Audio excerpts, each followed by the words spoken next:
মাসুদ কামাল ভাই, যে এই প্রচার প্রপাগান্ডার বিরুদ্ধে দুই দল না শুধু, মানে যার যতটুকু সামর্থ্য আছে তারাই অনলাইনে এইগুলো পরিচালনা করছে। তো এইগুলো কি সবই পরিকল্পিতভাবে দল থেকে করা হচ্ছে, নাকি মনে করেন যে অতি উৎসাহী লোকজন করছে? যদি দল থেকে করা হয়, এইটা কিন্তু আপনি খুব ভালো পয়েন্ট বলছেন, একটা ভালো পয়েন্ট বলছেন। কেন যে অনেককে আমি দেখতে পাচ্ছি যারা হয়তো কোনো না কোনো দলের পক্ষ হয়ে অনলাইনে অনেক কিছু বলতেছে। এটা হলো যে একটা কথা আছে না, যে বাঁশের চেয়ে কঞ্চি দরো, এটা ওই জিনিস আর কি।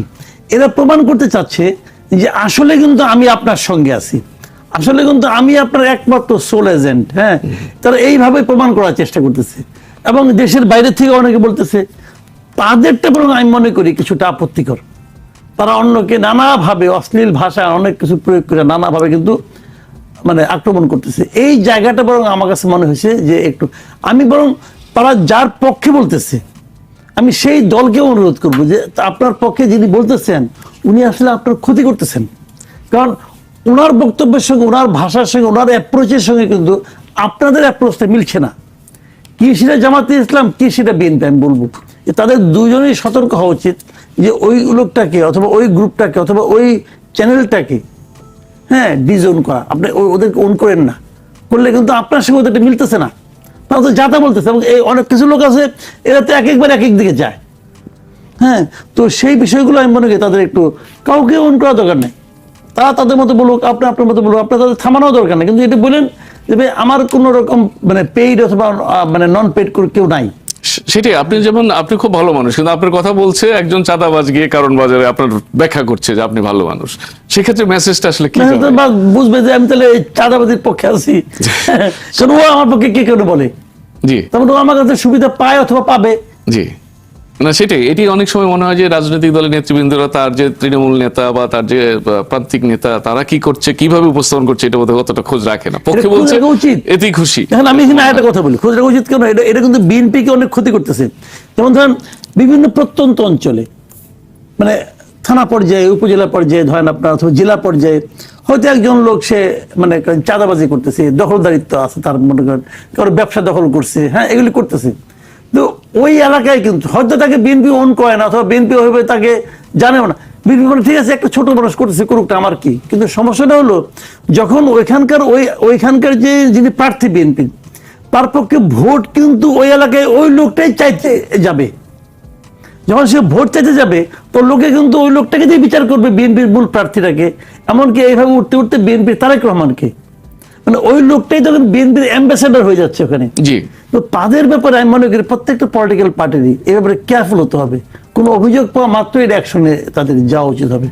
জি, ডক্টর জাহেদ, আমরা আপনার সাথে একটু আগেও বলছিলাম যে নির্বাচনী আচরণবিধি লঙ্ঘনে ওনারা নোটিশ করছেন, কিন্তু খুব বেশি কিছু হচ্ছে না। আপনি বলছিলেন যে এর আগেও এরকম হয়েছে, আসলে তাদের সামর্থ্যের একটা ব্যাপার আছে। কিন্তু আপনি কি অন্য কোনো শঙ্কা ফিল করছেন? যেমন দিল্লিতে বসে শেখ হাসিনার বক্তব্য, স্থানীয় আওয়ামী নেতাকর্মী যারা দেশে এখনো আছেন বা বাইরে, তারাও কিন্তু এক ধরনের প্রপাগান্ডা চালাচ্ছেন যে শেষ পর্যন্ত নির্বাচন হয় কিনা, বা শঙ্কার কথা, বা লুট হওয়া অস্ত্র উদ্ধার হয়নি, এসব কিছু মিলিয়ে এই শুধু প্রচার অভিযানে যে বক্তব্য বাদানুবাদ তা না, এছাড়া বাইরে কোনো শঙ্কা লক্ষ্য করছেন কিনা?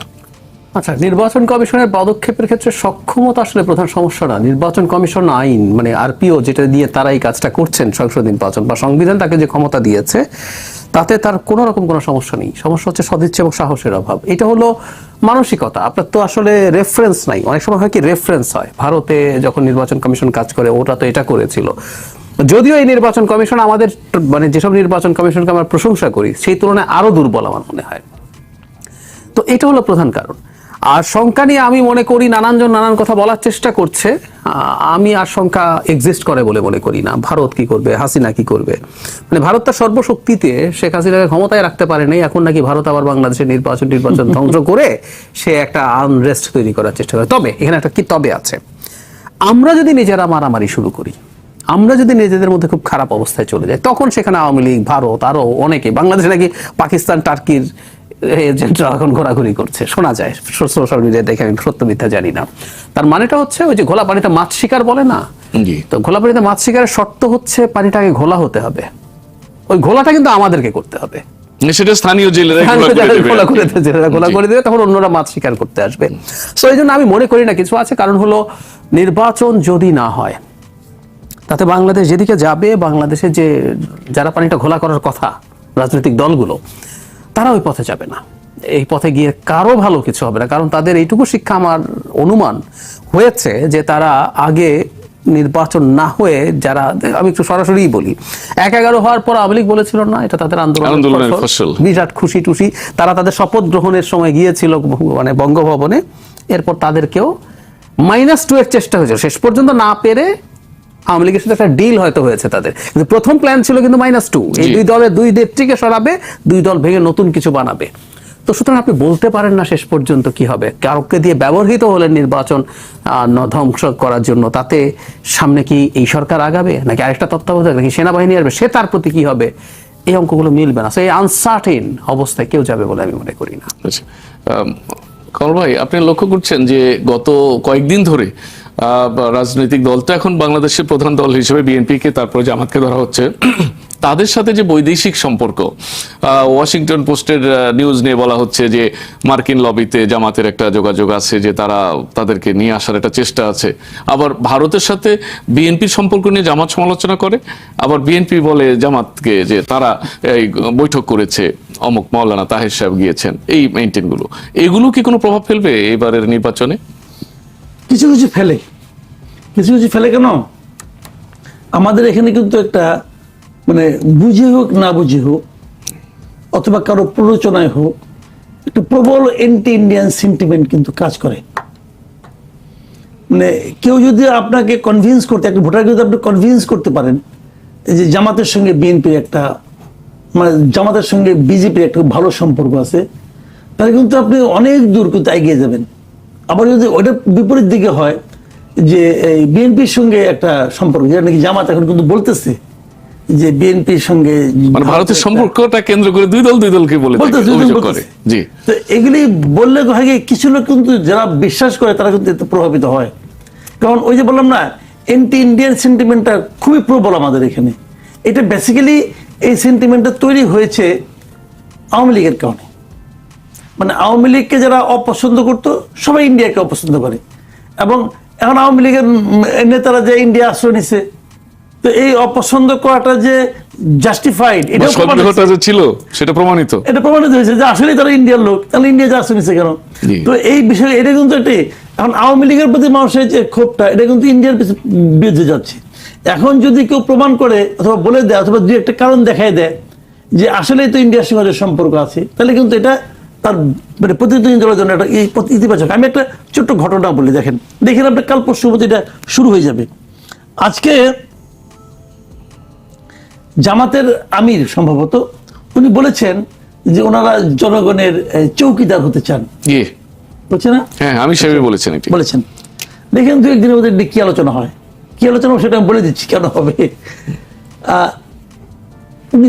2019-এর যে ভারতের নির্বাচনটা হয়েছিল, সেখানে ওই যে রাফালে বিমান টিমান কেনা নেয়া, রাহুল গান্ধী কিন্তু বলেছিল একটা কথা যে চৌকিদার চোর হয়। জি, হ্যাঁ, মানে যাদেরকে আমরা এগুলি পাহারা দায়িত্ব দিলাম, তারাই চুরির সাথে জড়িত। এখন এইটাকে কাউন্টার দিতে যায় বিজেপি যখন বলছিল যে মে ভি চৌকিদার হয়, সে কিন্তু সবাই বিজেপির টপ টু বটম সমস্ত লিডাররা বলতো যে আমিও চৌকিদার, সবাই চৌকিদার। তখন ওইটি ট্রেন্ড চলে আসছে। বলতে বলতে নরেন্দ্র মোদী যে করলো কি, তার যে আপনার টুইটারে যে অ্যাকাউন্ট ছিল, তখন তো টুইটারে যে অ্যাকাউন্ট ছিল, সে অ্যাকাউন্টে তার নাম চেঞ্জ করে ফেলাইলো। নাম চেঞ্জ করে সে লিখছিল চৌকিদার নরেন্দ্র মোদী। জি, ঠিক আছে, আপনি দেখেন 2 দিনের মধ্যে কেউ না কেউ বলবে চৌকিদার শব্দ যে বলে চৌকিদার শব্দটা তারা ওখান থেকে বিজেপি থেকে দিছে। তার মানে বিজেপি একটা ধর্মভিত্তিক দল, জামাত এক দল, এবং বিজেপির সঙ্গে জামাতের কিন্তু একটা মিলমিশ আছে, সম্পর্ক আছে, এটা কিন্তু অনেকে বলে। ওই এখানে একটা মিল খুঁজে পাবে। এটা যদি ঠিক মতো মার্কেটিং করে, তাহলে কিন্তু জামাতের জন্য আবার একটা ব্যাখ্যা দেওয়ার প্রয়োজন পড়বে। তো এখন আলটিমেটলি কিন্তু এগুলি প্রয়োজন নাই, এগুলি প্রয়োজন। আপনারা যদি মনে করেন যে কারোর সঙ্গে কারোর সম্পর্ক আছে, প্রমাণ করেন আপনি। এই যে জামাত বলে যে তারেক রহমান ইন্ডিয়ার অনুমতি নিয়ে দেশে আসছে, ওকে ফাইন, প্রমাণ করেন। প্রমাণ লাগে না, কিন্তু বললেই লোকে বিশ্বাস করে। জি, জি, আমাদের এইদিকে যারা বলে বললে লোকে বিশ্বাস। এখন এই বিষয়গুলো হলো কি, যতক্ষণ পর্যন্ত আপনার ভোটারদের আপনার মানে শিক্ষাটা, তাদের সেই যদি এই পর্যায়ে না যাবে, ততক্ষণ পর্যন্ত এগুলো হতে থাকবে। আপনি খুব সহজে এটা থামাতে পারবেন না। কিন্তু এর উল্টাটাও কিন্তু আছে। আপনার ভারতীয় যিনি এখানে একসময় ছিলেন, হাই কমিশনার ছিলেন শ্রীংলা, উনি হর্ষবর্ধন শ্রীংলা কিন্তু আবার বলেছেন যে ভোট যদি ঠিকঠাক হয়, কারচুপি না হয়, তাহলে জামাত জিততে পারবে না। সমস্যা তো এটাই, এই কথার কারণে যে যেটা জামাত বিশ্বাস খুব ক্ষুব্ধ করতে হয়েছে। চায় সে সেটাই ধরবে, বাকিটা বাদ দিয়ে দিবে।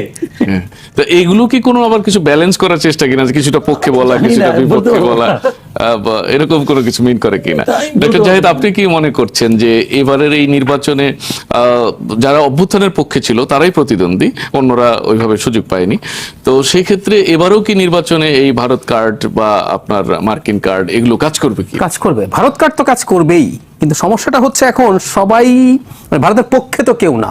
এই পারসেপশন যে বিএনপিকে নিয়ে যে অভিযোগ করা হচ্ছে, এই বিএনপি আওয়ামী লীগের সময় ফেয়ার নির্বাচন হয়ে গেলে বিএনপি ক্ষমতায় আসবে, এই সম্ভাবনা প্রায় নিশ্চিত থাকার কারণেই ইন্ডিয়া নির্বাচন হতে দেয় না, এই পারসেপশনও আছে। তো জি, মানে বিএনপিকে তারা এতটাই অপছন্দ করে, তাদের কিছু কিছু কারণ দেখানো হয়, সেই বিএনপিকে আজকে আবার স্টিগমাটাইজ করার চেষ্টা করা হচ্ছে যে বিএনপি ভারতের সাথে নাকি তার আন্ডারস্ট্যান্ডিং হয়ে গেছে ইত্যাদি ইত্যাদি। বাংলাদেশের রাজনীতিতে ভারত কার্ড থাকবে, ফর এভার থাকবে, কারণ এটাই হয়, প্রতিবেশীর সাথে আপনার আসলে খুব সফট ভালো সম্পর্ক হওয়া কঠিন। আর বিশেষ করে বিজেপির মতো দল যদি ক্ষমতায় থাকে, তার কাজই হচ্ছে আসলে অন্য দেশের প্রতি, অন্য ধর্মের প্রতি, ঘটনাচক্রে যেহেতু আমাদের এখানে মুসলিম প্রধান দেশ, তারা এই বিদ্বেষ, মুসলিম বিদ্বেষ, ইউনুসকে কি উগ্র ডানপন্থী ইসলামিস্টরা ফেলেছে? ডানপন্থী মানে জামাত ইসলামীর মতো দল এবং উগ্র ডানপন্থীও মানুষজন এই ইয়েতে ছিল, কিন্তু তারা কি মেজরিটিও ছিল? নো ওয়ে, তারা একটা পার্ট ছিল। সব মানুষ, সব রাজনৈতিক দল, সব সাধারণ মানুষ মিলে তাকে ফেলেছে। মেকআপ করা মেয়ে যেমন ছিল, একেবারে পশ্চিমা ড্রেস পরে, এরকম ছবি পাশাপাশি আছে যে দুজন একই স্ন্যাপে পাওয়া গেছে যে লাঠি নিয়ে বেরোচ্ছে, দুটো মেয়ে, একজন মেকআপ করা আর একজন টি শার্ট পরা মেয়ে। কিন্তু তারা কি করলো? এটা ইসলামী এক্সট্রিমিস্টদের একটা অভ্যুত্থান, ডক্টর ইউনুস আসলে ওদের ক্ষমতা নিয়েছে, মাহফুজ আলম হিজবুত তাহরির ইত্যাদি ইত্যাদি, সমানে তাদের এই ন্যারেটিভ ভাঙছে। মুজিবের মূর্তি বলা হচ্ছে এরা যেহেতু এক্সট্রিমিস্ট, তারা সব মূর্তি ভেঙে ফেলছে। আমাকে এরকম ইন্টারন্যাশনাল মিডিয়া দু একটা তখন জিজ্ঞেস করছিল, আমি বললাম আপনি ঢাকায় এসে দেখেন আরো কত স্কাল্পচার বা স্ট্যাচু রয়ে গেছে, ওটা মুজিবকে হাসিনার সিম্বল হিসাবে, দুঃশাসনের সিম্বল হিসাবে ভাঙা হচ্ছে। তো ভারত যতদিন থাকবে, ভারত আসলে কোনো না কোনো ফর্মে বাংলাদেশকে তার রাজনীতিতে ব্যবহার করবে, যেহেতু সে করবে তার পাল্টা আমাদের এখানে আসবে। আর যদি ভারত বাংলাদেশকে একটা স্বাধীন সার্বভৌম দেশের মতো ট্রিট না করে, আগের মতো যদি অপ্রেস করার চেষ্টা করে, তাহলেও আসলে নির্বাচনে ভারত আসবেই। এখন তখন কি হবে, ভারত বিরোধীর মধ্যে কে আরো কত এক্সট্রিম ভারত বিরোধিতা করছে, সে আলাপগুলো তখন সামনে এসে হাজির হবে। এই ক্ষেত্রে অন্যান্য সময় চায়নার নামও আসছে, কিন্তু এবার এখন পর্যন্ত চায়নার সম্পর্ক এই ইলেকশন প্রেক্ষিতে অতটা শোনা যাচ্ছে না। এটার একটা কারণ আছে, কারণ হলো চায়না গণ অভ্যুত্থানের পর চায়না কিন্তু শেখ হাসিনার সাথে পুরো অ্যালাইন্ড হয়ে গেছিল। China is a smart country. মানে শেখ হাসিনার 18 সালের নির্বাচনের, এই রাতের ভোটের নির্বাচনের পর চীনের প্রেসিডেন্টের পক্ষ থেকে বিশেষ দূত এসে গোল্ডের এবং বিএনপির সাথে যে ঐতিহাসিক সম্পর্ক, সেটা থেকে একেবারে 360 ডিগ্রি নৌকা দিয়ে তাকে স্বাগত জানিয়েছে। চাইনিজ রাষ্ট্রদূত বাংলাদেশে জয় বাংলা বলে তার বক্তৃতা শেষ করতেন। চায়না যেটা 24-এর পর করলো, যেটা ইন্ডিয়া করেনি, ইন্ডিয়ার কাজটা ইজ এ স্টুপিডিটি, সেটা হচ্ছে একটা পরাশক্তির আসলে খুব ইগো থাকতে হয় না। চায়না মুহূর্তে পাল্টে গেল, চায়না গণঅভ্যুত্থানের শক্তি সবার সাথে সম্পর্ক তৈরি করলো, সবাইকে চায়নায় নিয়ে গেল, জামাত, বিএনপি, এনসিপি সবাইকে, আবার তাদের রাষ্ট্রদূত সবার সাথে বসে তারা সম্পর্ক করে ফেললেন। না, সেটি যে গতিতে আগাচ্ছিল আমি নির্বাচনের সময়টা, সেই কারণে চায়না কারো পক্ষে বিপক্ষে আছে এই আলাপটা আর আনা যাচ্ছে না।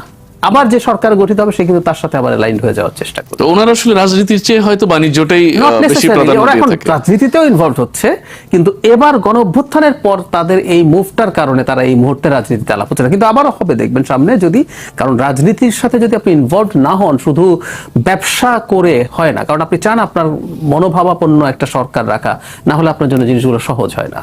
আচ্ছা, মাসুদ কামাল ভাই, আপনারা জানেন এবার আমরা যেহেতু বিদেশি হস্তক্ষেপ বা প্রভাবের কথা বলছিলাম, তো এইবার পোস্টাল ভোটের যে ব্যবস্থা হয়েছে সেইটাও একটা প্রভাব ফেলবে রাজনৈতিক মানে ভোটের ফলে, এরকম বলা হচ্ছে আর কি। আপনার পর্যবেক্ষণ কি? আবার একটি কথা আজকে শোনা যাচ্ছে এরকম যে নির্ধারিত দিনের মধ্যে যদি ভোটটা এসে না পৌঁছে তাহলে গণনা করা হবে না, এই রকম ঝুঁকিও তো থাকতে পারে। হ্যাঁ, যেভাবে পোস্টাল ব্যালটের আমাদের এখানে আয়োজন করা হয়েছে না, এটা একটা আনারই আয়োজন আমি মনে করি। বা প্রথমবারের আয়োজন এভাবে অনেক জায়গায় প্রথমবার হোক আর দ্বিতীয়বার হোক, বিষয়টা হয়েছে কি ভাই, আপনি প্রথমবার করতেছেন কিন্তু ততক্ষণে পৃথিবীতে যেটা চলছে আপনি ওটাই তো গ্রহণ করবেন। হ্যাঁ, লেটেস্টটাই তো নেওয়ার কথা। পোস্টের ব্যালটে এটা কি লেটেস্ট ব্যবস্থা নাকি? আমি তো অনেকের সঙ্গে আলাপ করে দেখছি বিদেশে থেকে, অস্ট্রেলিয়া যেটা আছে, ওরা তো ইচ্ছে করলে আগাম ভোট দিতে পারে। জি, তো আগাম ভোট যাওয়া দেয়, আমার সঙ্গে আলাপ আজকে আলাপ করলাম। যুক্তরাষ্ট্রেও তাই হয়, আগাম ভোট দেয়। আমাকে আজকে বললো ওই আগাম ভোট দেওয়ার জন্য কিছু লাগে না, তো সেটা তার সে ল্যাপটপ থেকে দিতে পারে, সে মোবাইল থেকে দিতে পারে, তাকে একটা কোড নাম্বার দিয়ে দেওয়া হয়, কোড নাম্বারটা পুট করলে সে হয়ে গেল, সে একটা ভোট দিয়ে দিল, শেষ।